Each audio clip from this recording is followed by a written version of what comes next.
ফিলিস্তিনের প্রবলেম তিনটা জায়গা। এক নাম্বার, ফিলিস্তিন সমস্যা তৈরি করছে কারা? দুই নাম্বার, এই সমস্যাটাকে টিকায় রাখছে কারা? তিন নাম্বার, এই সমস্যার যে সমাধান, এই সমাধানকে আটকায় রাখছে কারা? মুসলমানরা মনে করে বসে আছি যে আমাকে এই কাফের রাষ্ট্রগুলা, এই আমেরিকা, এই ব্রিটেন, এই ফ্রান্স, এরা একদিন ফিলিস্তিনের স্বাধীনতা আমাদের হাতে এসে দিয়ে যাবে, জাতিসংঘের মাধ্যমে এটার সমাধান হবে। মুসলমানদেরকে বলা হয়েছে তোমাদের দেশ তোমরাই চালাবা। কিভাবে চালাবা? গণতন্ত্রের মাধ্যমে চালাবা। গণতন্ত্রের মধ্য দিয়ে ক্ষমতায় আসো। মানে বলা হচ্ছে যে তুমি পানিতে নাইমা কুবেরের সাথে মারামারি করো। ঠিক একই রকম ভাবে ওরা আমাদেরকে একটা মিথ্যা আশা, এই গণতন্ত্রের মধ্য দিয়ে তোমরা এসে তোমাদের মন মতো সরকার তোমরা গঠন করতেছো। মুসলমানরা কখনোই তাদের মন মতো সরকার গণতন্ত্রের মাধ্যমে গঠন করতে পারবে না। ফিলিস্তিন যে আমাদের হাতছাড়া হয়ে গেল, আমাদের তিনটা পবিত্র মসজিদের একটা বাইতুল আকসা, এটা যে আজকে আমাদের হাতছাড়া, এটার পিছনে প্রথম কারণ যদি আমি বলি সেটা হচ্ছে আমাদের মুসলমানদের বুদ্ধিবৃত্তিক পরাজয়। দুই নাম্বার, মুসলমানদের পতন হচ্ছে আমরা প্রযুক্তিকে আমাদের ধর্মীয় এলেম মনে করি নাই। আমরা যে ফিলিস্তিনকে আমরা হারায় ফেলছি, এর পিছনে আরেকটা কারণ হচ্ছে আমরা তাওহীদ থেকে দূরে সরে গেছি। আজকে যে ফিলিস্তিনকে কাফেরদের হাতে কারা তুলে দিছে? মুসলমানরা তুলে দিছে। উসমানী তুর্কিদের সাথে যুদ্ধ করছে ব্রিটিশরা, আর ব্রিটিশ যে বাহিনী ছিল, এই বাহিনীটা ছিল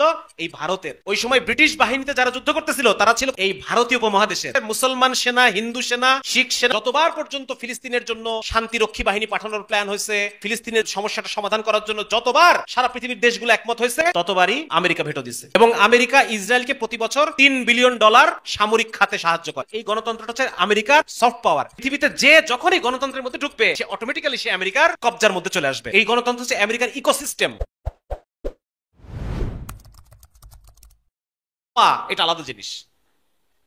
যেমন ধরবেন আপনি বহু বামপন্থী কমিউনিস্টদেরকে দেখবেন, তারা ফিলিস্তিনের জন্য মানে তাদের এমন কলিজা পুড়তেছে, এমন তাদের মজলুমের জন্য এত তাদের অন্তর পড়ে, কিন্তু ফিলিস্তিনের সমস্যার সমাধান এইটা আবার তারা চায় না। মানে যদি ফিলিস্তিনের একটা বাচ্চা ট্যাঙ্কের দিকে ইট ছুঁড়ে মারে, এইটাকে তারা খুব প্রচার করে যে দেখো মজলুমের, হ্যাঁ, কিন্তু যখন এই বাচ্চাটা হাতে অস্ত্র তুলে নিবে, তখন দেখবেন এরাই আবার বলবে যে বাচ্চাটা গেছে, বাচ্চাটা গেছে। গত 70 বছর ধরে ফিলিস্তিন প্রতিদিন মানুষকে হত্যা করতেছে। ফিলিস্তিনে ইসরায়েল প্রতিদিন একজন, দুইজন, চারজন ফিলিস্তিনিকে এখন হত্যা করা হয়। কারো কোনো কথা নাই। যেই 7ই অক্টোবর একটা পাল্টা আক্রমণ করলো, এখন সবার কথা, সবাই এখন বলতেছে না এটা কি করলো, না এই কাজটা ঠিক হয় নাই, এভাবে আক্রমণ করা ঠিক হয় নাই, বিভিন্ন রকম আলোচনা। সুতরাং এই ধরনের যদি আমরা মানে নাকি কান্না করি, তাহলে পরে আমাদের এই আলোচনা ভালো লাগবে না।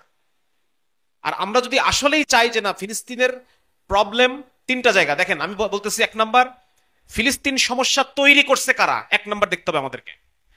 দুই নাম্বার, আমাকে বলতে হবে যে এই সমস্যাটাকে টিকায় রাখছে কারা? ফিলিস্তিন সমস্যা তৈরি করছে কারা? দুই নাম্বার, এই সমস্যা টিকায় রাখছে কারা? তিন নাম্বার, এই সমস্যার যে সমাধান, এই সমাধানকে আটকায় রাখছে কারা? এই তিনটা জিনিস আমাদের খুঁজে বের করতে হবে। এবং এই তিনটা জিনিস আমি এই স্লাইডে আপনাদেরকে দেখানোর চেষ্টা করছি। এক নম্বর হচ্ছে ফিলিস্তিন সমস্যা তৈরি হচ্ছে কয়েকটা দেশ, মেইনলি ব্রিটেন, আজকে যারা ব্রিটিশরা, যারা ব্রিটিশ, ইংল্যান্ড, ব্রিটেন তৈরি করছে। দুই নম্বর হচ্ছে ফ্রান্স। তিন নম্বর হচ্ছে আমেরিকা এই সমস্যাটা তৈরি করছে। চার number League of Nations. League of Nations কারা? 1920 সালে, আজকে যেরকম আপনারা দেখেন জাতিসংঘ, এই জাতিসংঘের জন্ম হচ্ছে 1945 সালে। এই 45 সালের আগে 1920 সালে আরেকটা এরকম জাতিসংঘের মতো একটা সংগঠন তৈরি করছিল এই তথাকথিত ইউরোপিয়ান উন্নত দেশগুলো মিলে। সেই সংগঠনটার নাম ছিল লিগ অফ নেশনস। আমরা সামনের আলোচনায় দেখব যে তারা কিভাবে ফিলিস্তিন সমস্যাটা তৈরি করছে, এটা আমরা সামনে দেখব। দুই নম্বর হচ্ছে যদি বলি যে সমস্যা টিকায় রাখছে কারা, এই সমস্যাটা কারা এখনো পর্যন্ত গত 100 বছর এই সমস্যাটা কারা টিকায় রাখছে এই দুনিয়ার বুকে? এক নম্বর হচ্ছে আমেরিকা, দুই নম্বর হচ্ছে জাতিসংঘ, এবং তিন নম্বর সৌদি আরব। শুনতে খারাপ শোনা যেতে পারে, সৌদি আরবকে আমরা মক্কা মদিনার জন্য মোহাব্বত করি, কিন্তু এই কথাটা শুনতে খারাপ শোনা যেতে পারে যে সৌদি আরব ফিলিস্তিন সমস্যাকে টিকায় রাখছে। বাস্তবতা হচ্ছে এটাই যে হ্যাঁ, সৌদি আরব এই সমস্যাকে টিকায় রাখছে। তিন নম্বর হচ্ছে সমাধানকে আটকায় রাখছে কারা? সমাধান যখনই সমাধানের কথা ওঠে, তখনই কে ভেটো দেয়, কে আটকায় রাখে? বারবার আমরা দেখতে পাই, এক নম্বর হচ্ছে আমেরিকা, দুই নম্বর হচ্ছে জাতিসংঘ। মানে জাতিসংঘ নিজেই এমন একটা জিনিস, এমন একটা বস্তু, ও একা একাই আটকায় যায়, ওকে আটকানোর দরকার হয় না।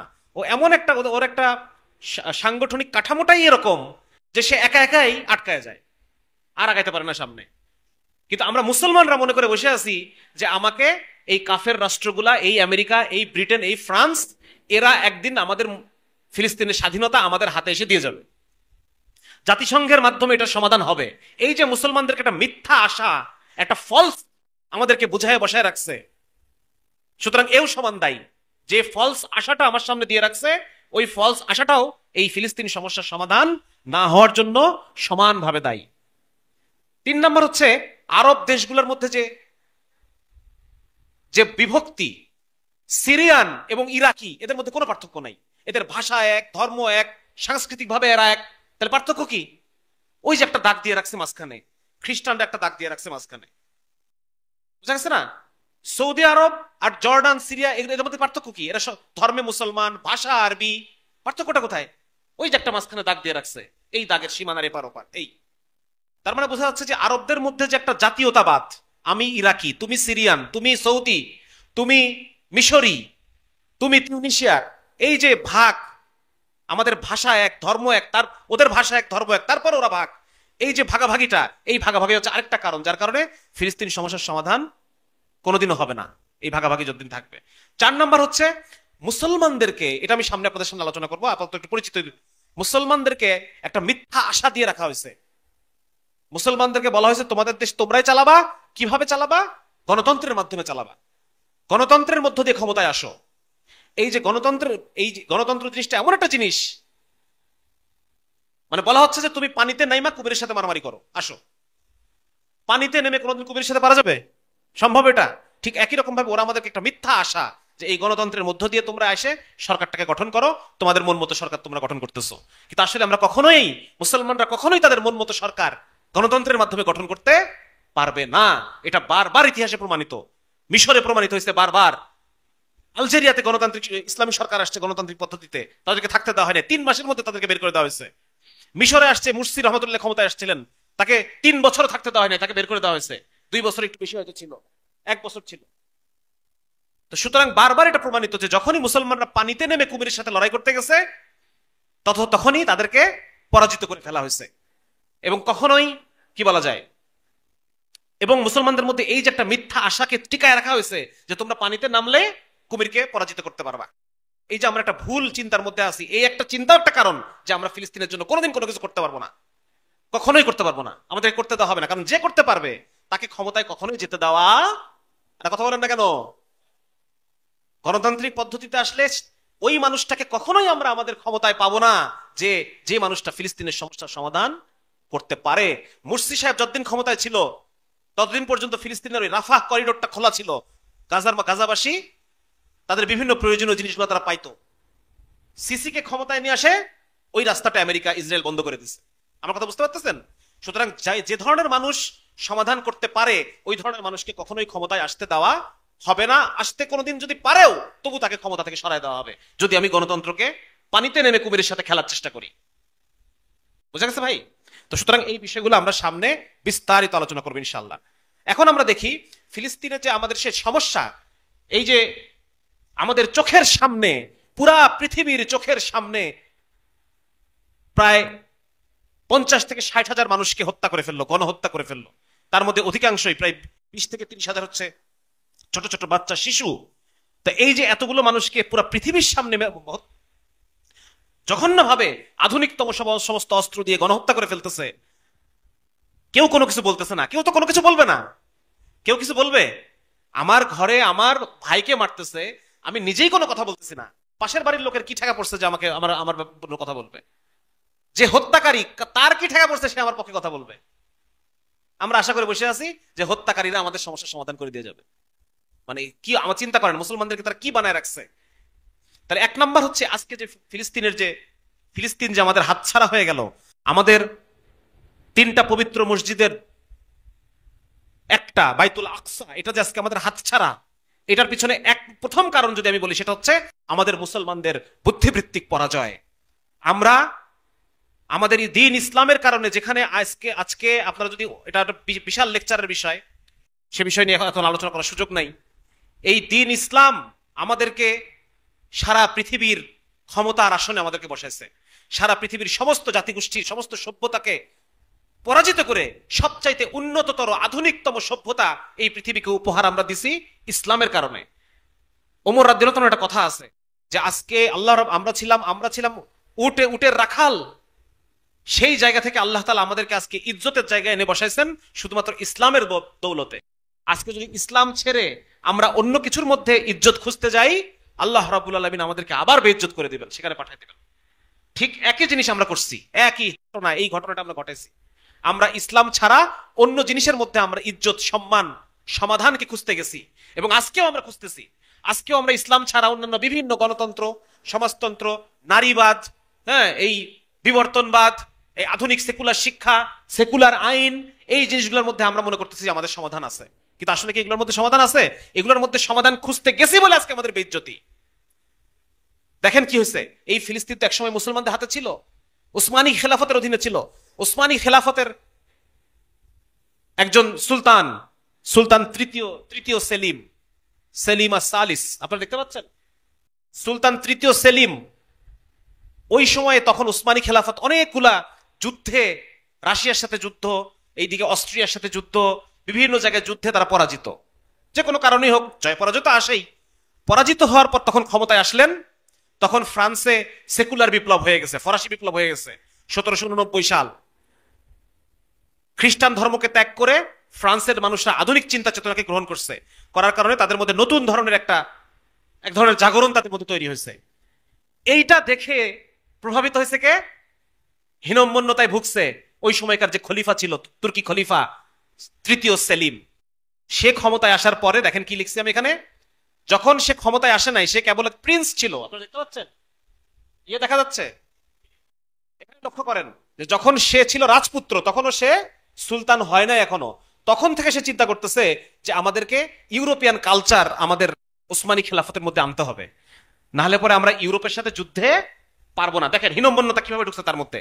তারপরে সে কি করলো, যখন সে ক্ষমতায় আসলো, তখন সে ফ্রান্সের সৈন্যবাহিনী, ফ্রান্সে তখন বললাম কেবল নতুন ধরনের একটা সরকার তৈরি হয়েছে, তারা উন্নতি করতেছে, এটা দেখে তার মাথাটা খারাপ হয়ে গেল। সে তখন ফ্রান্সের সেনাবাহিনীর অনুকরণে উসমানের যে আর্মি, সেই আর্মিকে নতুন ভাবে সে ঢেলে সাজানোর চিন্তা ভাবনা শুরু করলো। এবং সেই জন্য সে কোথা থেকে লোক নিয়ে আসলো? সে ফ্রান্সের অফিসারদেরকে নিয়ে আসলো এদেরকে ট্রেনিং দেওয়ার জন্য। বুঝতে পারছেন কিভাবে ধ্বংস হয়? ফ্রান্সের লোক নিয়ে আসছে নিজেদের আর্মিকে ট্রেনিং দেওয়ার জন্য। আচ্ছা, 2 নম্বর হচ্ছে রাশিয়াতে একজনকে ট্রেনিং প্রাপ্ত এক লোক, তাকেও সে সেনাবাহিনীর সংস্কারের কাজে লাগাই দিছে। 3 নম্বর, সে ইউরোপের অনুকরণে, ইউরোপের বিভিন্ন বিশ্ববিদ্যালয়ে যেমন বিভিন্ন ধরনের সাবজেক্ট পড়ানো হয়, এই খলিফা সেলিম সেও বিভিন্ন বিষয় তখন ধর্মের চাইতে বেশি গুরুত্ব দিয়ে, ইসলামের চেয়ে বেশি গুরুত্ব দিয়ে তখন সে রাজনীতি, কূটনীতি, এই সেই বিভিন্ন রকম সেকুলার বিষয় এক্সপার্ট তৈরি করার জন্য সে বিশ্ববিদ্যালয়ে শিক্ষা দেওয়া শুরু করলো। দেখেন শুধু তাই না, সে উসমানী সালতানাতের বহু তরুণকে কোথায় পাঠালো? বিদেশে পড়তে পাঠালো। দেখেন কোথায়? লন্ডন, প্যারিস, ভিয়েনা এবং বার্লিন, এই সমস্ত জায়গায় এদেরকে পড়তে পাঠাইছে। এবং এই ছেলেগুলা গিয়ে কি করলো, ওখানে ব্রেন ওয়াশ হয়ে ওদের কৃষ্টি, কালচার, ওদের ধর্মহীনতা, ওদের যে বেলেল্লাপনা কালচার, এগুলোতে প্রভাবিত হয়ে তারা আবার দেশে ফেরত এসে এইগুলো আবার তখন অন্যদেরকে, বাকিদেরকে শেখানো শুরু করে। সুলতান সেলিম শেষ, এবার ক্ষমতায় আসলো কে? 1808 সালে নতুন সুলতান, সুলতান মাহমুদ, দ্বিতীয় মাহমুদ, সেলিমের ভাই। সে তখন নতুন খলিফা হয়েছে। খলিফা হওয়ার পর সেলিম যা করছে রাগ ঢাক করে, একটু রেখে ঢেকে করছে। মাহমুদ আবার এটা মানে পশ্চিমাকরণ, পশ্চিমার সমস্ত মতদর্শ, আইন একদম ঢালাও ভাবে উসমানী খেলাফতে এটাকে পেস্ট করা শুরু করলো। দেখেন কি কি করছে, দেখেন সে পশ্চিমাকরণ করছে। 2 নম্বর, সমস্ত যত মন্ত্রণালয়, যত ধরনের যা কিছু ছিল, একদিন পর্যন্ত শাইখুল ইসলাম নামে একটা পদ ছিল, এই শাইখুল ইসলামের পদের মতামত খলিফা মানতে একরকম বাধ্য ছিল, শাইখুল ইসলাম যে পদটা। এখন উনি এসে কি করলো, শাইখুল ইসলামটাকে ধর্ম মন্ত্রণালয় নামে একটা আলাদা মন্ত্রণালয় করলো, বলে ওখানে শাইখুল ইসলামকে, তার মানে খলিফা কি হয়ে গেল, এখন ফ্রি হয়ে গেল। হ্যাঁ, এইরকম করে বিভিন্ন মন্ত্রণালয়গুলোকে সে, মন্ত্রণালয়, আর্মি, বিশ্ববিদ্যালয়, আমলাতন্ত্র, সমস্ত কিছুকে সে ইউরোপের মতো করে হুবহু কপি পেস্ট করে বানায় দিল।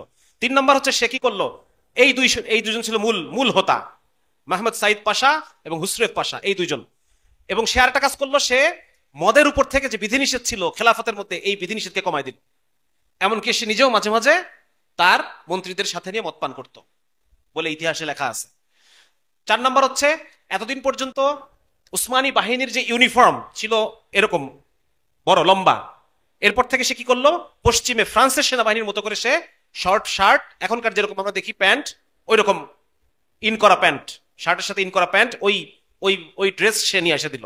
এবং সেই সাথে মাহমুদ বিনা হিসাবে ইউরোপের সমস্ত আইন সবকিছু সে কোরআনের শরিয়া আইনের বদলে এই ফ্রান্সের আইনের আদলে বিভিন্ন আইনগুলা সে করতে লাগলো। এরপরে যখন মাহমুদ মারা গেল, মাহমুদ মারা যাওয়ার পরে তখন নতুন যিনি খলিফা আসলো সুলতান আব্দুল মাজিদ ফার্স্ট আব্দুল মাজিদ ক্ষমতায় এসে তখন নতুন একটা তানজিমাত নামে নতুন এক ধরনের সংস্কার উনি করে ফেললেন। তানজিমাত, এটা কত সালে? 1839 সালে। দেখেন, আমি আপনাদের বোঝানোর চেষ্টা করতেছি যে আমাদের মধ্যে কি হীনম্মন্যতা। আমরা ইসলাম ছাড়া অন্য জায়গায় সমাধান খুঁজতে গেছি বলে আজকে আমাদের এই জিল্লতি, এই অপমান। কি হলো দেখেন, মুস্তফা রশিদ পাশা নামে তখন একজন প্রধানমন্ত্রী ছিল ওই খলিফার।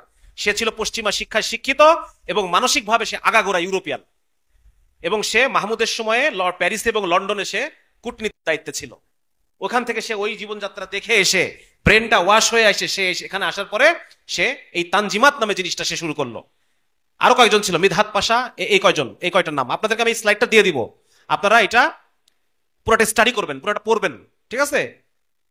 আচ্ছা, সে পুরা ওসমানী খেলাফতের সবকিছুকে সে পরিবর্তন করে দিল, ইসলামী শরিয়া আইনকে পুরোপুরি ভাবে বন্ধ করে দিল। আপনারা দেখবেন যে পরবর্তী 40 বছর ধরে তুরস্কে 1839 সাল থেকে শুরু করে 1876 সাল পর্যন্ত কত বছর হয়? প্রায় 36 বছর। এই 36 বছর ওসমানী খেলাফত, একটা খেলাফত চলতেছে, কোরআনের আইন নাই। চিন্তা করছেন কি পরিমাণ হীনম্মন্য? খেলাফত চলতেছে কিন্তু কোরআনের আইন নাই, ফরাসি আইন। সর্বপ্রথম কি মিল্লাত প্রথা ছিল একটা। মিল্লাত মানে হচ্ছে মুসলমানরা হলো সবচাইতে টপ ক্লাস সিটিজেন, অমুসলমানরা সেকেন্ড ক্লাস, বুঝা গেছে? মিল্লাত এইটাকে তারা বাদ দিয়ে দিল, দিয়ে মুসলমান অমুসলমান সবাই সমান। খেলাফতে কি তাই হবে নাকি? সবাই সমান? এই সব সমান করে দিল। 2 নাম্বার হচ্ছে ধর্মীয় শিক্ষার তুলনায় সেকুলার শিক্ষাকে অধিক গুরুত্ব দেওয়া হলো। ফরাসি আইনকে, এই যে তারা একটা চুক্তি স্বাক্ষর করলো ফ্রান্সের সাথে, এখন থেকে ইউরোপিয়ান যত সিস্টেম, পাবলিক ল এবং সিস্টেম অফ ইউরোপ, এই পুরাটাই ওসমানী খিলাফতে এখন থেকে প্রচলন হবে। ঠিক যেরকম এখন বাংলাদেশ ইন্টারন্যাশনাল যে ক্রিমিনাল ল, এগুলোতে বাংলাদেশ সই করছে, কিন্তু যার কারণে আমরা কোরআনের আইন কিন্তু পাই না। ইন্টারন্যাশনাল যে আইন, ওই আইন বাংলাদেশ মানতে বাধ্য, কারণ ইন্টারন্যাশনালে সই করে আসছে। ওই একই রকম ভাবে ওসমানী খেলাফত ওই সময় ইন্টারন্যাশনালে সই করে আসলো যে আমরা এখন থেকে ইউরোপিয়ান সমস্ত আইন গ্রহণ করব। আর কি কি তারা করলো? মুরতাদের শাস্তিকে তারা বন্ধ করে দিল। তার ফলে কি হলো? নাস্তিকবাদ বেড়ে গেল। 2 নাম্বার হচ্ছে জিজিয়া কর। অমুসলমানরা একদিন পর্যন্ত খেলাফতে জিজিয়া কর দিত, এখন থেকে অমুসলমান আর কোনো জিজিয়া দিবে না। 3 নাম্বার হচ্ছে অমুসলমানরা সেনাবাহিনীতে যোগদান করতে পারতো না। কারণ কি? কারণ তারা বিপক্ষ দলের হয়ে কাজ করতে পারে, নাকি শত্রুর হয়ে ক্ষতি করতে পারে। এখন থেকে অমুসলমানদেরকে সেনাবাহিনীতে গ্রহণ করা হবে এখন থেকে, এই 1839 সালের পর থেকে। 4 নাম্বার কি? সমকামিতাকে বৈধতা দান করা হলো। নাউজুবিল্লাহ মিন যালিক। একটা খেলাফতে সমকামিতাকে বৈধতা দান করা হয়েছে সেই সময়। তাহলে আমাদের মুসলমানদের চিন্তা চেতনা এত পরিমাণ মানে কলুষিত হয়ে গেছে এবং এত পরিমাণ আমরা হীনম্মন্য হয়ে গেছি। মূল উদ্দেশ্য কি? মূল উদ্দেশ্য হচ্ছে ইউরোপ অনেক আগায় গেছে, আমরা যদি ইউরোপকে অনুকরণ না করি তাহলে আমরা পিছায় যাচ্ছি। বুঝতে পারছেন ব্যাপারটা? ঠিক এইখান থেকে তারা এই কাজগুলো করা শুরু করলো। এর ফলে দেখেন কি হয়েছে। এর ফলে এই যে 36 বছর ধরে এই শিক্ষা ব্যবস্থা, এই আইন, এই কালচার, এখান থেকে সৃষ্টি হলো কারা? এই যে কামাল আতাতুর্কের মতো মানুষরা, হ্যাঁ, যারা পরবর্তীতে তুর্কি খেলাফতকে কি করে দিল? পরিপূর্ণভাবে খেলাফতকে ধ্বংস করে দিল। কামাল আতাতুর্কের মতো সেকুলার নাস্তিক এবং আর এরকম শত শত হাজার হাজার মুরতাদ তৈরি হয়ে গেল। অফিসার, এমন সব অফিসার তৈরি হয়ে গেল যারা মুরতাদ, ইসলাম থেকে তারা খারিজ হয়ে গেছে। তৈরি হলো নতুন তুর্কি প্রজন্ম, যারা ধর্মনিরপেক্ষতাকে চর্চা করা শুরু করলো এবং তানজিমাতের মাধ্যমে উসমানীয়রা শরীয়তকে দূরে ঠেলে দিল এবং বিপরীতে ধর্মনিরপেক্ষতাকে আইনের ভিত্তি হিসেবে গ্রহণ করে নিল। অথচ দেখেন, উসমানী সালতানাতের যিনি প্রতিষ্ঠাতা কাজী উসমান, ওনার কথা ছিল কি দেখেন, মনে রাখবে শরীয় অনুশাসন একটি শক্তিশালী রাষ্ট্র ও সমাজ গড়ে তুলতে পারে, যা অন্য কোনো ভাবে সম্ভব না। তাহলে ওরা কি হলো? এত বছর পরে এসে এখান থেকে সরে গেল। এই হচ্ছে শুরু হয়ে গেল মুসলমানদের পতন। ঠিক আছে না? 2 নাম্বার মুসলমানদের পতন হচ্ছে আমরা প্রযুক্তিকে আমাদের ধর্মীয় এলেম মনে করি নাই। এটা আরেকটা পতনের কারণ। অথচ কোরআনের এই আয়াতটা দেখেন, সূরা আনফালের 60 নম্বর আয়াত। আজকে সবাইকে এটা তাফসীর খুলবেন। এই আয়াতের মধ্যে আল্লাহ তাআলা বলতেছেন, আর তোমরা তাদের মোকাবেলার জন্য যথাসাধ্য প্রস্তুত রাখো শক্তি, কুওয়া। তাদের মোকাবেলার জন্য প্রস্তুত রাখো কি? শক্তি এবং অশ্ববাহিনী। মানে কাফেরদের মোকাবেলার জন্য যে মিলিটারি সায়েন্স এবং মিলিটারি সায়েন্স এন্ড টেকনোলজি, নতুন নতুন যন্ত্রপাতি, নতুন নতুন অস্ত্র, নতুন নতুন প্লেন, ড্রোন, এগুলাকে আবিষ্কার করা, এটা কি তাহলে আল্লাহর হুকুম না? আল্লাহর হুকুম না? কথা বলেন না কেন? আল্লাহর যদি হুকুম হয়ে থাকে তাহলে কি এটা? এটা আমাদের উলামায়ে কেরাম বলবেন যে এটা যদি আল্লাহর হুকুম হয়ে থাকে তাহলে এটার উম্মতের উপরে এটার শরঈ মাকাম কি ছিল। ঠিক আছে, এই দেখেন এখানে তাফসিরে কি বলা হচ্ছে যে যুদ্ধের উপকরণ, অস্ত্র শস্ত্র, যানবাহন, এইগুলা সব এর মধ্যে আছে। যে কোনো বিদ্যা ও কৌশল শিক্ষা করার প্রয়োজন হবে যদি এই নিয়তে হয় যে এর মাধ্যমে ইসলাম ও মুসলমানদের শত্রুকে প্রতিহত করা এবং কাফেরদের মোকাবেলা করা হবে, তাহলে তাও জিহাদের শামিল, তাও জিহাদের শামিল। আমরা এই টেকনোলজি উদ্ভাবন করা, এই টেকনোলজির জন্য আমরা বাবা টেকনোলজির জন্য আমরা কাফেরদের মুখাপেক্ষী হয়ে গেছি, অথচ এটা করার কথা ছিল কাদের? আমাদের করার কথা ছিল। সুতরাং এটা আমাদের আরেকটা বড় কারণ যে আমরা আসলে হারছি। 3 নম্বর হচ্ছে মুসলমানরা আমরা তৌহিদ থেকে, বাবা এখানে আমার পাশে আসো, আমার পাশে আসো। হ্যাঁ, আমরা যে এই ফিলিস্তিনকে আমরা হারায় ফেলছি, এর পিছনে আরেকটা কারণ হচ্ছে আমরা তৌহিদ থেকে দূরে সরে গেছি, তাওহীদের জ্ঞান থেকে দূরে সরে গেছি। আপনারা জেনে অবাক হবেন, আজকে যে ফিলিস্তিনকে কাফেরদের হাতে কারা তুলে দিছে? কাফেরদের হাতে মুসলমানরা তুলে দিছে। মুসলমানরা কাফেরদের হাতে, সেই সময় উসমানী তুর্কিদের সাথে যুদ্ধ করছে ব্রিটিশরা, আর ব্রিটিশ যে বাহিনী ছিল এই বাহিনীটা ছিল এই ভারতের। এমন হতে পারে আমার আপনার বাপদাদারা কেউ ওখানে গিয়ে ফিলিস্তিনকে কাফের হাতে তুলে দিছে, এটাও হতে পারে। ওই সময় ব্রিটিশ বাহিনীতে যারা যুদ্ধ করতেছিল তারা ছিল কোথাকার? এই ভারতীয় উপমহাদেশের। এই ভারতীয় উপমহাদেশের মুসলমান সেনা, হিন্দু সেনা, শিখ সেনা তারা মিলে গিয়ে তুর্কিদের সাথে যুদ্ধ করে আজকের ফিলিস্তিন তুলে দিয়েছে ব্রিটিশদের হাতে। এবং ব্রিটিশদের যে সেনাপতি জেনারেল অ্যালেনবি সালাউদ্দিন আইয়ুবির কবরে লাথি মেরে বলতেছে যে সালাউদ্দিন আজকের প্রতিশোধ নিলাম। কি বলছে? যে তুই খ্রিস্টানদের হাত থেকে নিয়ে এই আল আকসা জেরুজালেম খ্রিস্টানদের হাত থেকে দখল করে নিছিলি, আজকে আমরা এটা আবার পাল্টা বুঝে নিলাম। তাহলে কারা তুলে দিছে? মুসলমানরা। দেখবেন তো, দেখাচ্ছি আপনাদেরকে। এই দেখেন মুসলমান সৈনিক তারা ঢুকতেছে, জেরুজালেমে ঢুকতেছে। ঠিক আছে, এই যে জেনারেল অ্যালেনবি দাঁড়ায় আছে এই পাশে, এই কোনায়, ওই দেখেন দাঁড়ায় আছে, ওইটা হচ্ছে জেনারেল অ্যালেনবি। স্যালুট নিচ্ছে। কাদের স্যালুট নিচ্ছে? এই যে ভারতীয় সেনাবাহিনী, পাগড়ি পরা। এখানে মুসলমানও আছে, শিখও আছে, হিন্দু আছে। আপনাদের দেখাচ্ছি, এই দেখেন এখানে Jerusalem centre for security and foreign affairs, ওরা বলতেছে যে 10 লক্ষ ভারতীয় সৈন্য ব্রিটিশদের পক্ষে যুদ্ধ করছে মধ্যপ্রাচ্যে। কেউ ইরাক দখল করে ব্রিটিশদের হাতে তুলে দিছে, কেউ সিরিয়া দখল করে তুলে দিছে, কেউ মিশর দখল করে ব্রিটিশের হাতে তুলে দিছে, কেউ ফিলিস্তিন দখল করে ব্রিটিশের হাতে তুলে দিছে। এবং ব্রিটিশরা যখন বাইতুল আকসা দখল করে ফেললো, বাইতুল আকসা দখল করার পর মুসলমান যে সৈন্যগুলা এবং অফিসারগুলা ভারতীয় মুসলমান, এদেরকে দিয়ে একটা টিম তৈরি করলো। তৈরি করে এই মুসলমান আকসাকে আবার কি করলো? বুঝাই দিল যে এটার রক্ষার দায়িত্বে কারা থাকবা? ভারতীয় মুসলমান সৈন্যদের যে টিম, তোমরা থাকবা। এই যে তারা, এই যে দাঁড়ায় আছে দেখেন, ভারতীয় মুসলমানদের দিয়ে একটা গ্রুপ তৈরি করলো, ওদের হাতে দিয়ে দিল। বুঝতে পারছেন? তার মানে কারা দায়ী? কারা আজকে যে ফিলিস্তিন সমস্যা এর পিছনে দায়ী কারা বলেন না কেন? আমরাই, আমাদের বাপদাদাই। কেন? কারণ তারা তাওহীদ বুঝে নাই। কার সাথে থেকে কার বিরুদ্ধে? আজকে আমার তারেকুজ্জামান ভাই কথা বলতেছিল, ওয়ালা ওয়াল বারা, আল্লাহর জন্য ভালোবাসা, আল্লাহর জন্য শত্রুতা। আমি কাফেরদের দলে হয়ে আমার মুসলমান ভাইয়ের বিরুদ্ধে যুদ্ধ করতেছি। বুঝতেছেন অবস্থা? এই যে দেখেন আল-আকসা, এই যে আল-আকসার পাশে এই যে গার্ড দাঁড়ায় আছে, আল-আকসার পাশে মুসলমান, ভারতীয় মুসলমান। এই যে এটা হচ্ছে ইসরায়েলের হাইফা, জেরুজালেম এবং রামাল্লাহ, এই 3 জায়গায় 3টা মুসলমান কবরস্থান। কাদের কবর? কথা বলেন না কেন? যারাও যুদ্ধ করতে গিয়ে, ব্রিটিশের পক্ষে যুদ্ধ করতে গিয়ে যারা নিহত হয়েছে, তাদের কবর। এই দেখেন, এখন দেখেন, লিস্ট দেখাচ্ছি আপনাদেরকে। লিস্ট দেখতে পাচ্ছেন? নাম দেখেন, আব্দুল খান, দেখছেন? নাম দেখছেন? কি লেখা আছে নাম? হ্যাঁ, আব্দুল খান, আহমেদ দিন, বাঘ আলী, নওয়াব খান, কোয়াইনুদ্দিন, রোশানুদ্দিন, সৈয়দ হুসেন শাহ, সালে মোহাম্মদ, শাহাদ্দিন। দেখতেছেন? দেখেন নাম দেখেন, আবিদ খান, আফজাল হুসাইন, আহমেদ উদ্দিন, আলমউদ্দিন, আলী আহমদ, আতা মোহাম্মদ, বাহাদুর খান, বশির খান। আপনারা সব দেখে নিয়েন, নাম দেখে নিয়েন। মনসুব আলী, মীরা বক্স, মুখামদিন, মোহাম্মদ আকবর, মোহাম্মদ খান, মুখতায়ার, নাসির খান, নূর মোহাম্মদ খান। অনেক, বহু। দেখলে চোখে পানি চলে আসে না?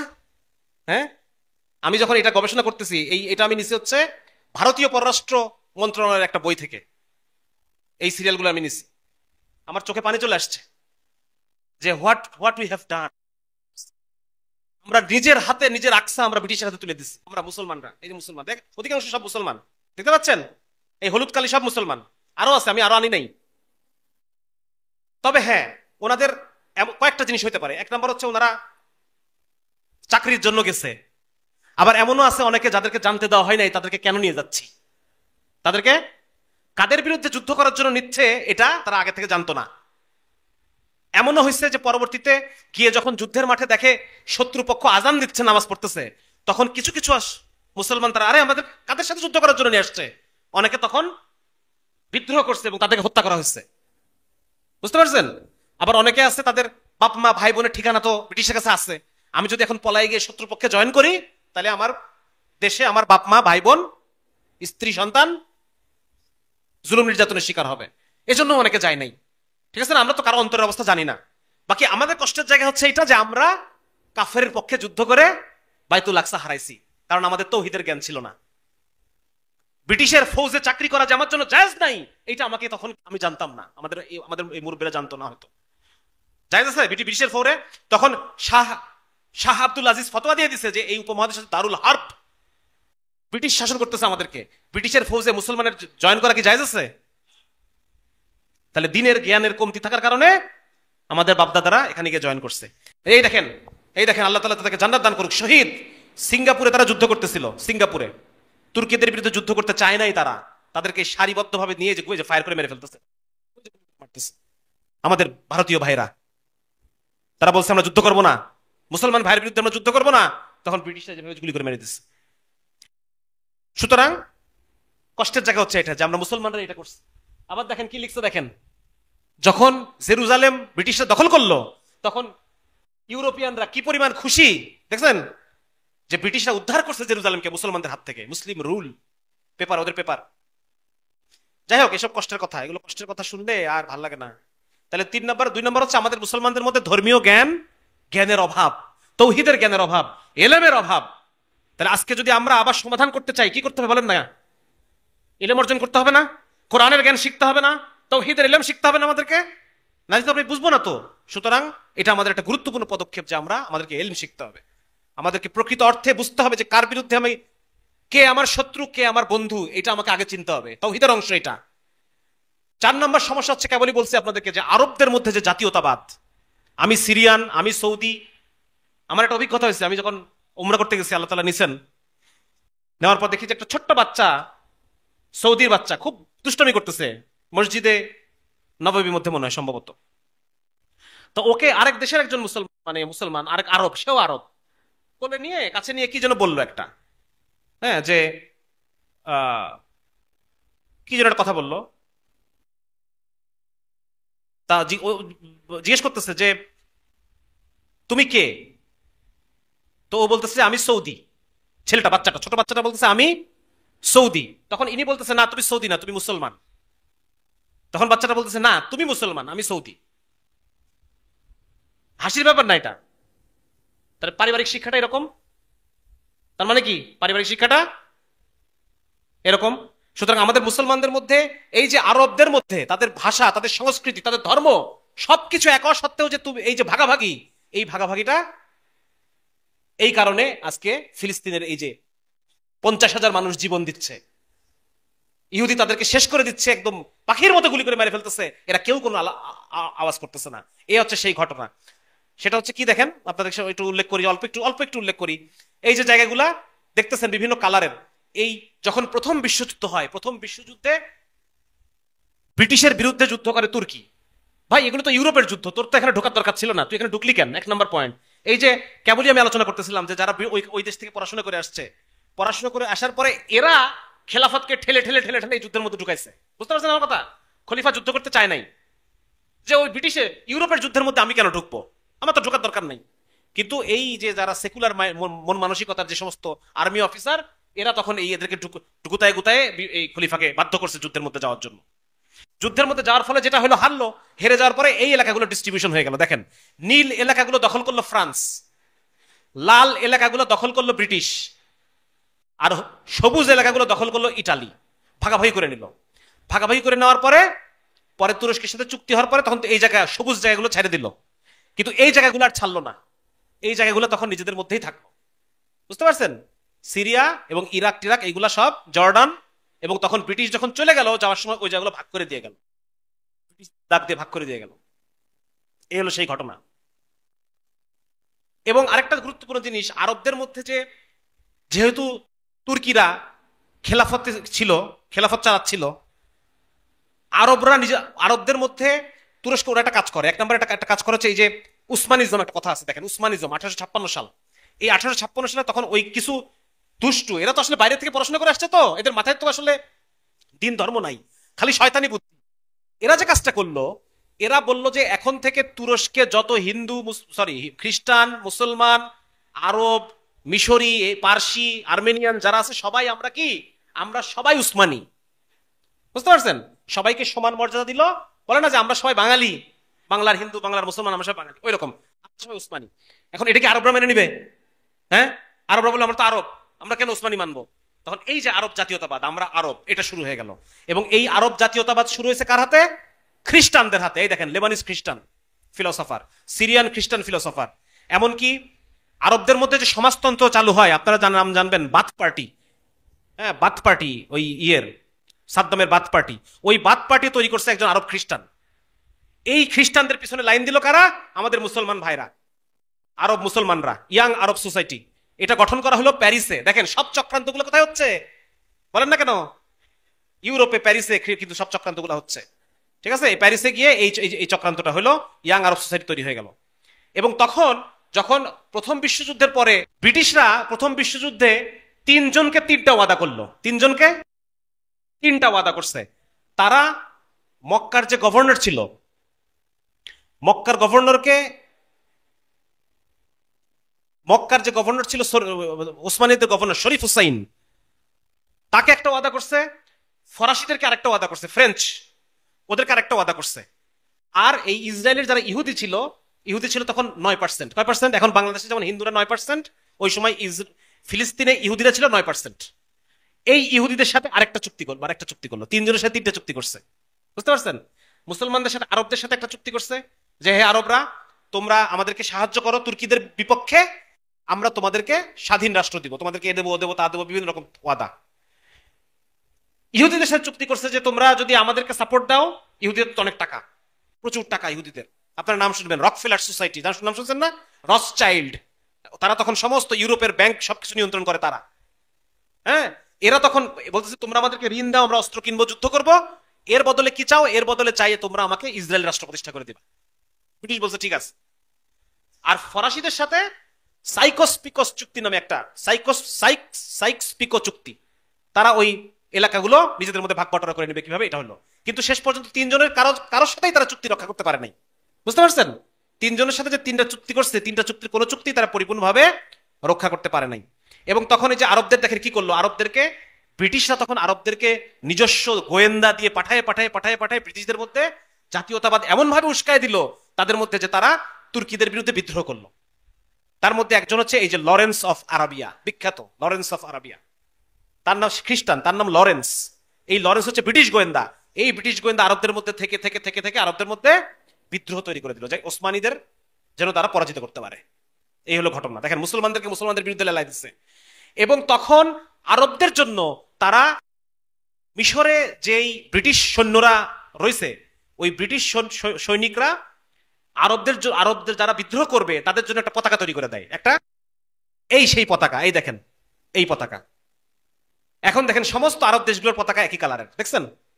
হ্যাঁ, এই ইরাকের পতাকা, আরব আমিরাতের পতাকা, জর্ডানের পতাকা, ফিলিস্তিনের পতাকা, মিশরের পতাকা, সুদানের পতাকা, সিরিয়া, ইয়েমেন, কুয়েত, সবার পতাকায় একই পতাকা, আরব বিদ্রোহের পতাকা।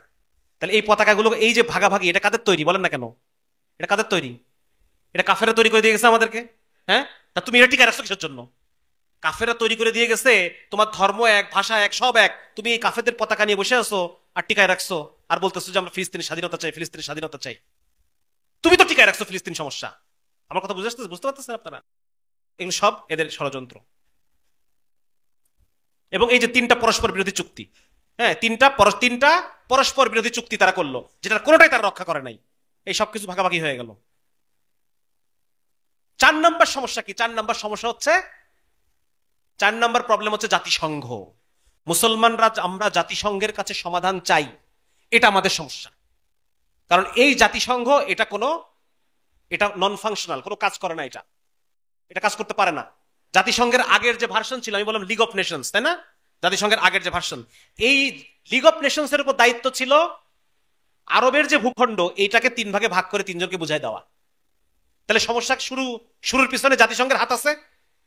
হ্যাঁ, তা যে সমস্যা শুরু করছে সে কি আমার সমাধান করে দেবে? আপনি বুঝতে পারছেন ব্যাপারটা কি বলতেছে আমি? সমস্যা শুরুই করছিস তুই তো আসামি, এই জাতিসংঘ তো আসামি। আমি তোমার কাছে কিসের বিচার চাই? এই আমেরিকা তো আসামি। তো এই যে বিষয়টা, এই যে আমাদের ভুল, দেখেন এই জন্য হচ্ছে আমাদের ভুল।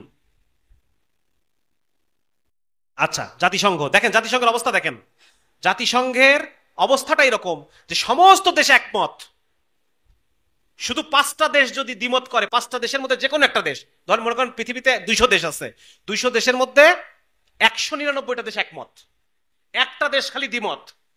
কিন্তু এই একটা দেশ আবার কোন একটা দেশ? ওই 5টার মধ্যে একটা, 5টা স্থায়ী রাষ্ট্রের মধ্যে একটা রাষ্ট্র। কে কে সেটা? আমেরিকা, রাশিয়া, চীন, ফ্রান্স, ইংল্যান্ড।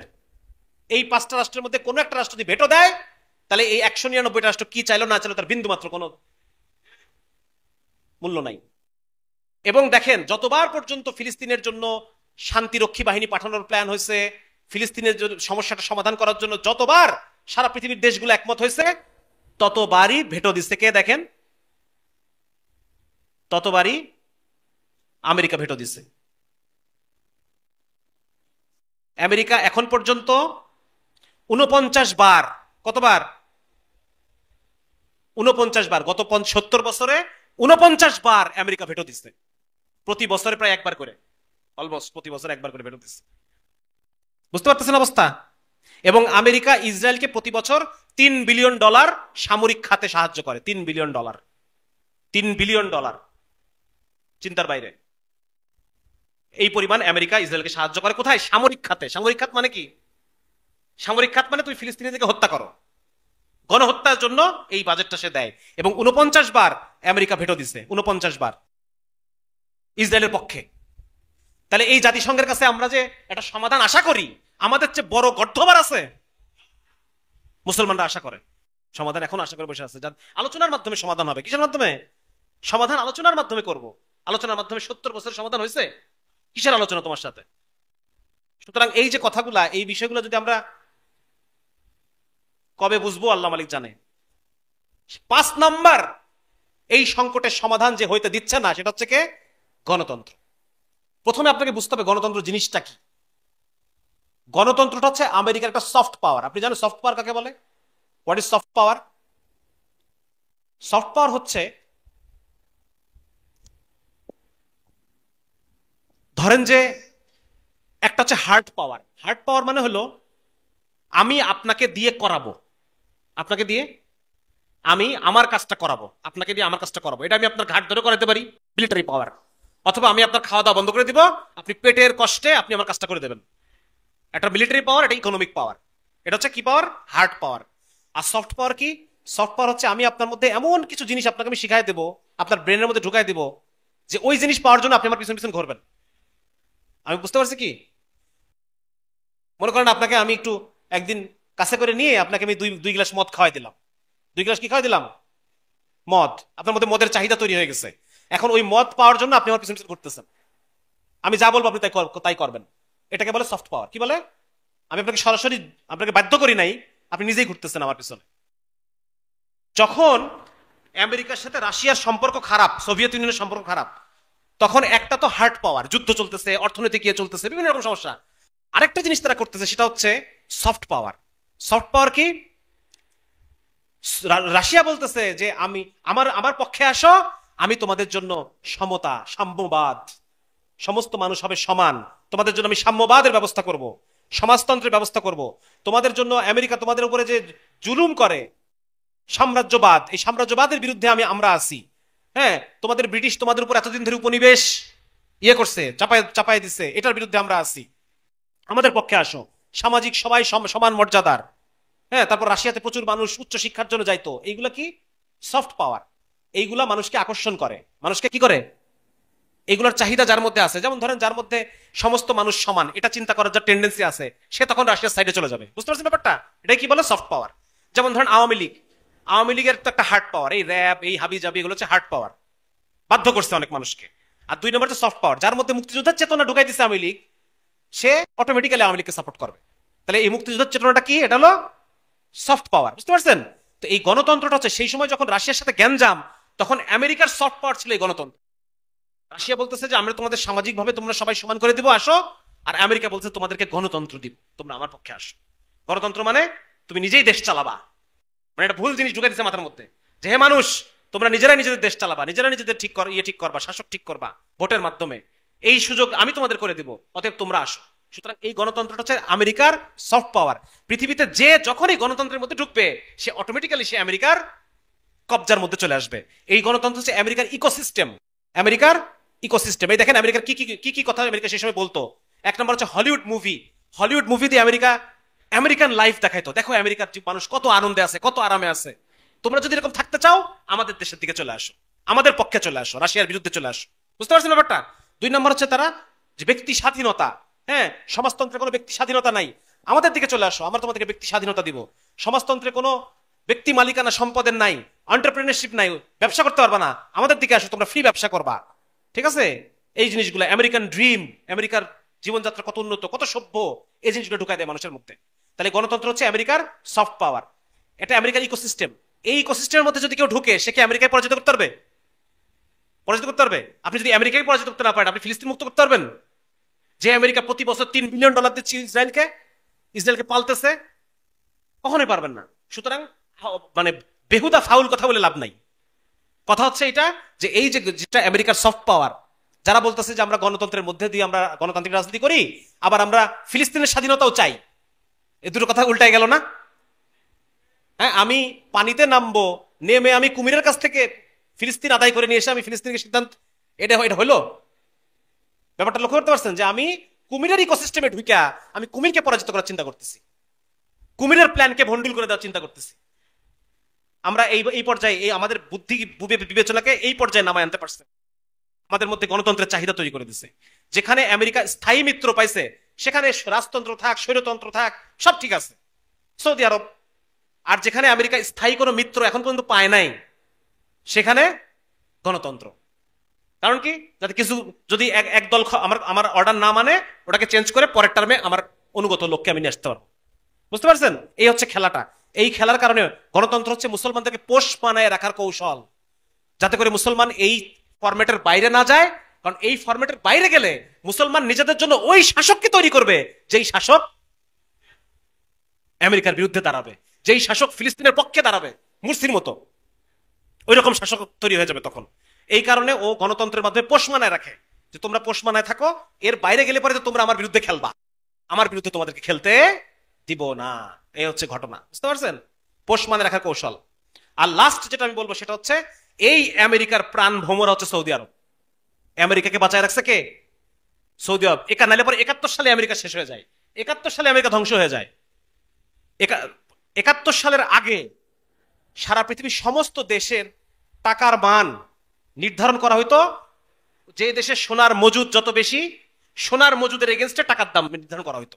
বুঝতে পারছেন? সোনা, যে দেশে সোনার মজুদ যত বেশি, সেই দেশের টাকার দাম বেশি, এরকম একটা ব্যাপার ছিল। এবং প্রত্যেক দেশই কিছু পরিমাণ সোনা আমেরিকাতে জমা রাখতো, এরকম একটা বন্দোবস্ত ছিল। কিন্তু 71 সালের আগে আমেরিকার অর্থনীতি এত পরিমাণ ফল করে যে সমস্ত দেশ নিজের সোনাগুলাকে আমেরিকার কাছ থেকে উঠায় নেওয়ার জন্য প্ল্যান করে, যে আমরা আমেরিকার সোনাগুলা, যেখানে আমেরিকা আমাদের সোনা আছে, এগুলোকে আমরা উঠাই নিব। তখন আমেরিকা এই সৌদি আরবের সাথে বসে একটা চুক্তি করে। আপনারা জানেন পেট্রো ডলার, নাম শুনছেন? Petro dollar. সৌদি আরব ঘোষণা করে দেয় যে এখন থেকে আমরা তেল শুধুমাত্র ডলার ছাড়া অন্য কোনো মুদ্রায় বিক্রি করব না। সুতরাং যদি তোমরা কেউ তেল কিনতে চাও, তোমাদের কাছে ডলার থাকতে হবে। কি থাকতে হবে? তোমাদের কাছে ডলার থাকতেই হবে, ডলার ছাড়া তোমরা তেল কিনতে পারবা না। অতএব যদি তোমরা তেল কিনতে চাও, নিজের অর্থনীতিকে গতিশীল করতে চাও, তাহলে ডলার তোমার লাগবে। এইটাকে, এই সৌদি আরবের এই কথাটা কাজে লাগায় তখন আমেরিকা বলল, কেউ সোনা পাবা না, তোমরা ডলার, যার এখন এতদিন পর্যন্ত সোনার মজুদের উপরে তোমাদের টাকার দাম নির্ভর করতো, এখন থেকে নির্ভর করবে কার কাছে কত ডলার আছে। যার কাছে যত ডলার, তো সেই ডলারের ভিত্তিতে এখন থেকে টাকার দাম নির্ধারণ হবে। তাহলে সোনার সাথে আগে মিল করা ছিল, এখন মিল করে দিলের সাথে, ডলারের সাথে। তাহলে সমস্ত দেশকে এখন ডলার সংগ্রহ করতে হবে। ডলার সংগ্রহ না করলে পরে আমাদের কোনো দাম নাই। বুঝতে পারছেন ব্যাপারটা? আর ডলার যদি সংগ্রহ করতে, আমরা কার মুখাপেক্ষী? মুখাপেক্ষী কার? আমেরিকার মুখাপেক্ষী। যদি সৌদি আরব ওই সময় এই প্ল্যানটা না করতো, তাহলে আমেরিকা ওখানে শেষ হয়ে যায়। আমার কথা বুঝতে পারতেছেন? তাহলে আজকে যে আমেরিকা এত শক্তিশালী হয়ে গেল, এবং এখনো সৌদি আরব চাইলে পারে, কিন্তু করবে না। সৌদি আরব এটা করবে না, কারণ ওদের নিজের রাজতন্ত্র, নিজের ক্ষমতা টিকে রাখতে হবে। এই জন্য আমেরিকার সৈন্য আইনে রেখে দিচ্ছে নিজের সৌদি আরবের ভূখণ্ডে। রাসূল সাল্লাল্লাহু আলাইহি ওয়াসাল্লাম বলছে, জাজিরাতুল আরবে কিয়ামত পর্যন্ত কোনো কাফের মুশরিক যেন না ঢোকে। আর ওরা খ্রিস্টান সৈন্য নিয়ে এসে জাজিরাতুল আরবের মধ্যে ঢুকে রাখছে। তো এই হচ্ছে অবস্থা। এই কয়টা হচ্ছে আমাদের শত্রু ভাই। আপনাদের সামনে যে আমি আলোচনা করলাম, আমি আপনাদেরকে দেখানোর চেষ্টা করলাম যে আসলে কারা কারা এই সমস্যা সৃষ্টি করছে এবং কাদের জন্য এই সমস্যার সমাধান এখনো হচ্ছে না, কিয়ামত পর্যন্ত হবে না, যদি না আমরা এই সমস্যাগুলো সমাধান করতে পারি। এজন্য আমাদের এখন কি করণীয় বলেন তো? 1 নাম্বার আমাদের করণীয় হচ্ছে আমাদেরকে নিজেদেরকে দিন শিখতে হবে, মানুষকে দিন শেখাতে হবে। কোন দিন? ওই দিন না যেই দিন শুধুমাত্র আসমানের উপরের কথা, জমিনের নিচের কথা বলে, ওই দিন না। কোন দিন? যে দিন শুধু আসমানের উপরের জমিনের নিচের কথা বলে, এই দিন তো ধরা সাপ। এই দিন কি? ওই যে বলে না, কি যেন, বাবুরাম সাপুরে কোথা যাস বাপুরে, দুটি সাপ রেখে যা। কোন সাপ? যেই সাপ করে না কো ফোসফাস, মারে না কো ঢুসঢাস। যদি আপনি বলেন যে ইসলাম শুধু আসমানের উপর আর জমিনের নিচে যা আছে এ বলবে, আর কিছু বলবে না, এই ঢোরা সাপ দিয়ে আল্লাহ তাআলা দুনিয়া পাঠান নাই। এই ঢোরা সাপ আল্লাহ দুনিয়ায় পাঠান নাই। এই ইসলামকে আল্লাহ রাব্বুল আলামিন পাঠাইছেন প্রত্যেক মুসলিমকে উদ্ধার করার জন্য। এই ইসলামকে আল্লাহ তাআলা পাঠাইছেন দুনিয়ার সংকীর্ণতা থেকে আখিরাতের প্রশস্ততার দিকে, দিন ইসলামের প্রশস্ততার দিকে নিয়ে যাওয়ার জন্য আল্লাহ রাব্বুল আলামিন এই দিনকে পাঠাইছেন সমস্ত বাতিল খোদার, বাতিল মতাদর্শ, বাতিল তন্ত্রমন্ত্রের উপাসনা থেকে বের করে নিয়ে এসে একমাত্র ইসলামের ইনসাফের মতাদর্শের দিকে আল্লাহ তাআলা আনার জন্য মানুষকে এই দিন ইসলামকে আল্লাহ তাআলা পাঠাইছেন। এই দিন ইসলাম শুধু নিরামিষ না, ধরাসাপ পাঠান নাই আল্লাহ রাব্বুল আলামিন। এজন্য ভাই আমাদের সর্বপ্রথম আমাদেরকে দিনের দাওয়াত দিতে হবে। কোন দাওয়াত? রাসূলুল্লাহ সাল্লাল্লাহু আলাইহি ওয়াসাল্লাম সাহাবীদের মধ্যে দাওয়াত দিচ্ছেন, হে সাহাবীরা, মুশরিকদের মধ্যে, যে তোমরা যদি এই দিন ইসলামকে কবুল করে নাও, তাহলে আল্লাহ রাব্বুল আলামিন সমস্ত আরবকে তোমাদের নেতৃত্বে এনে দিবেন। সমস্ত আজম অনারব রাষ্ট্রগুলোকে আল্লাহ তাআলা তোমাদের অধীন করে দিবেন। দুনিয়ার ফায়দা কি? ইসলাম যদি প্রতিষ্ঠা হয়, ইসলামী রাষ্ট্র হলে তুমি কি পাইবা? ইসলামী অর্থনীতি হলে তুমি কি পাবা? ইসলামী সমাজ কি হলে তুমি কি পাবা? ইসলামী বিচার ব্যবস্থা কায়েম হলে তুমি কি পাবা? এই সমস্ত দাওয়াত আমাদের মানুষের মধ্যে দিতে হবে। আমার কথা বুঝে আসছে ভাই? ইসলাম কায়েম হলে পরে দুনিয়ার বুকে, আসমানের নিচে, জমিনের উপরে কি সুখ আর কি শান্তি আর সমস্ত সমস্যার কি সমাধান তৈরি হবে, এই জিনিসের দাওয়াত আমাদের মানুষের মধ্যে দিতে হবে। দিয়ে সমস্ত মানুষকে ইসলামী শরিয়ার ক্ষুধা তৈরি করতে হবে। কি তৈরি করতে হবে ভাই? যখন মানুষের মধ্যে ইসলামের শরিয়ার ক্ষুধা তৈরি হবে, তখন মানুষ গণতন্ত্রকে অস্বীকার করবে। মানুষ যখন বুঝে যাবে এই গণতন্ত্র হচ্ছে আমেরিকা কুমির আর গণতন্ত্র হচ্ছে নদী, এই নদীর মধ্যে নামে আমি কখনোই আমেরিকার সাথে ফাইট করতে পারবো না, কখনোই আমি ইসলাম কায়েম করতে পারবো না, ইসলামী বিচার, ইসলামী সমাজ, ইসলামী পরিবার, ইসলামী রাষ্ট্র কখনোই আমি গণতন্ত্রের মধ্যে কায়েম করতে পারবো না। এটা যখন একজন মানুষ বুঝে যাবে, তখন তার মধ্যে শরিয়ার ক্ষুধা তৈরি হবে এবং তখন সে ছাপায় পড়বে, সে তখন মেহনত করবে, কষ্ট করবে, সে তখন পরিশ্রম করবে, মুজাহাদা করবে, জিহাদ করবে, এবং এর মাধ্যমে আমরা তখন ওই শাসকগুলাকে দেশে দেশে আনতে পারবো যে শাসকগুলার দ্বারা বাইতুল আকসা বিজয় হওয়া সম্ভব। এই ধরনের শাসক গণতন্ত্রের মধ্য দিয়ে আসা সম্ভব কখনোই না। এজন্য ভাই আমাদের সমস্ত মানুষকে আমরা নিজে সচেতন হব, পড়াশোনা করব, একই সাথে আমরা প্রত্যেকটা মানুষকে সচেতন করব, প্রতিটা যুবককে আমরা সচেতন করব। যে সমস্ত ভাইরা ভুলের মধ্যে আছে তাদেরকে আমরা ভুল ধরাই দিব, সচেতন করব। আজকে এখানে আমরা থাকতে পারেন যে কোনো আলোচনার মজলিসে, অবশ্যই বিভিন্ন গোয়েন্দা বাহিনীর ভাইরা থাকে, আইন শৃঙ্খলা বাহিনীর ভাইরা থাকে। ভাই আপনি কার পক্ষে কাজ করতেছেন আর কার বিরুদ্ধে কাজ করতেছেন, আপনি আয়নার সামনে দাঁড়ায় নিজেকে প্রশ্ন করেন। আজকে যে আপনি এই মজলিসে আসছেন, আপনি কার পক্ষে আসছেন আর কার বিরুদ্ধে আসছেন? ভাইয়া আল্লাহকে ভয় করেন, আল্লাহর বিরুদ্ধে দাঁড়ায়েন না, আল্লাহর বিরুদ্ধে দাঁড়ায়েন না। ওই আল্লাহ আপনাকে 1000 বার জীবিত করে 1000 বার মারতে সক্ষম। ওই আল্লাহ আপনাকে 1000 বার পোড়ায় 1000 বার আপনার চামড়া নতুন করে গজাইতে সক্ষম। সুতরাং আল্লাহর শত্রু হিসেবে দাঁড়ায়েন না, কোরআনের মধ্যে আল্লাহ তাআলা বলছেন যে আল্লাহর বন্ধুদের যারা শত্রুতা করে আল্লাহ রাব্বুল আলামিন নিজে তার শত্রু। সুতরাং আজকে আপনারা রিজিকের নামে, হুকুমের গোলামির নামে আপনারা আজকে আল্লাহকে শত্রু বানায় ফেলছেন, এবং এর এর এর কাফফারা আপনারা কত জনম ধরে দিবেন, কত জনম ধরে দিবেন, এটা আপনারা নিজেরা হিসাব করে নিয়েন। আপনারা কার পক্ষে কাজ করতেছেন, আজকে কার পক্ষ হয়ে কার বিরুদ্ধে জুলুম করতেছেন, এটা আপনারা খুব ভাবে নিয়েন। এজন্য আজকে যারা উপস্থিত আছেন, আপনারা যারা যারা আমার আলোচনা শুনবেন সবার উদ্দেশ্যে বলতেছি, যারা যারা মুসলমান, যারা অন্তরে আল্লাহর মহাব্বত, রাসূলের মহাব্বত আছে, ভাই আপনি ইসলামকে স্টাডি করেন, ইসলাম সম্পর্কে পরিপূর্ণভাবে জানেন, ইসলাম আল্লাহ রাব্বুল আলামিন কেন এই জমিনের বুকে পাঠালো সেটা আপনি জানেন, এবং আপনি ইসলামের পক্ষে কাজ করেন। রিজিকের মালিক একমাত্র আল্লাহ। ওই আল্লাহ আপনাকে এই চাকরি ছাড়াও রিজিক দিতে পারেন, আর আল্লাহ যদি চান ওই চাকরির মধ্যে আপনাকে সুইসাইড করাইতে পারেন। পারেন কি পারেন না ভাই? করছে কিনা? ওই চাকরি যেটাকে আপনি আপনার রব বলে মনে করেন, ওই চাকরির মধ্যে থেকে ওই চেয়ারে বসে আপনি সুইসাইড করবেন। আল্লাহ তাআলা আপনার জীবনকে এইরকম দোজক বানায় দিতে পারেন। পারেন কি পারেন না? জীবনকে আল্লাহ দোজক বানায় দিবেন, এবং আল্লাহ যেন দেন। এতদিন পর্যন্ত গত 16 বছর যারা উলামায়ে কেরামের বিরুদ্ধে, আলেমদের বিরুদ্ধে যারা নিজেদের চাকরির নামে, হুকুমের গোলামির নামে যারা জুলুম করছে, নির্যাতন করছে, আল্লাহ তাআলা তাদের এই দুনিয়ার জীবনকে জাহান্নাম বানায় দেন। এদের প্রত্যেকে যেন নিজের চেয়ারে বসে সুইসাইড করে, এই পরিমাণ কষ্ট এদের জীবনের মধ্যে আল্লাহ তাআলা দান করে। এজন্য ভাই আল্লাহকে ভয় করে সতর্ক হয়ে যান সবাই। এবং 2 নাম্বার, যারা যুবক ভাইরা আছেন, আপনারা নিয়ত করেন যে আপনাদের এলাকায় যত মানুষ আছে সবাইকে আপনি শরিয়ার, ইসলামী শরিয়ার গুরুত্ব বুঝাবেন। প্রত্যেকের অন্তরের মধ্যে দ্বীনের, ইসলামের, শরিয়ার ক্ষুধা তৈরি করবেন, এবং আমরা প্রত্যেকের জন্য ওই রকম একজন আমাদের আমির নিযুক্ত করি, যেই আমির আমাকে ফিলিস্তিন বিজয় করে এনে দিতে পারবে। নাহলে পরে আমরা প্রত্যেকে দোষী। এই যে ইসরায়েল বোম মারতেছে আর লাশটা 300 ফিট উপরে চলে যাচ্ছে, ছিন্ন ভিন্ন লাশ, দেখছেন না ভিডিও আপনারা? হ্যাঁ, আমারই ভাই, আপনার ভাই, আমাদের সন্তান, শিশু সন্তান, ছোট বাচ্চা এই বোমে পুরোটা অর্ধেকটা নাই, এই পুরোটা রক্ত আর মগজ গড়ায় গড়ায় পড়তেছে। কাল হাসরের মাঠে এরা আপনাকে ছেড়ে দিবে, আমাকে ছেড়ে দিবে। সুতরাং খুব হিসাব করে আমাদের কি করতে হবে, কি না করতে হবে, খুব হিসাব করে আমাদের অবশ্যই আমাদের এখন একমাত্র করণীয় মাঠে ঘাটে ছড়ায় পড়েন।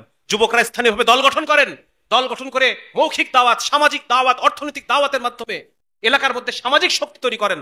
নিজের গ্রহণযোগ্যতাকে এই পর্যায়ে নেন যেন আপনার ডাকে 1000 মানুষ একত্র হয়ে যায়। এই পর্যায়ে পর্যন্ত আপনি নেন ইনশাআল্লাহ। ঠিক যেরকম ভাবে জুলাই মাসে বিপ্লব হয়েছে, ইনশাআল্লাহ আল্লাহ তাআলা এমন দিন আমাদেরকে দেখাবেন, কোন এক রমজান মাসে রমজান বিপ্লব হবে ইনশাআল্লাহ। রমজান বিপ্লব হবে ইনশাআল্লাহ।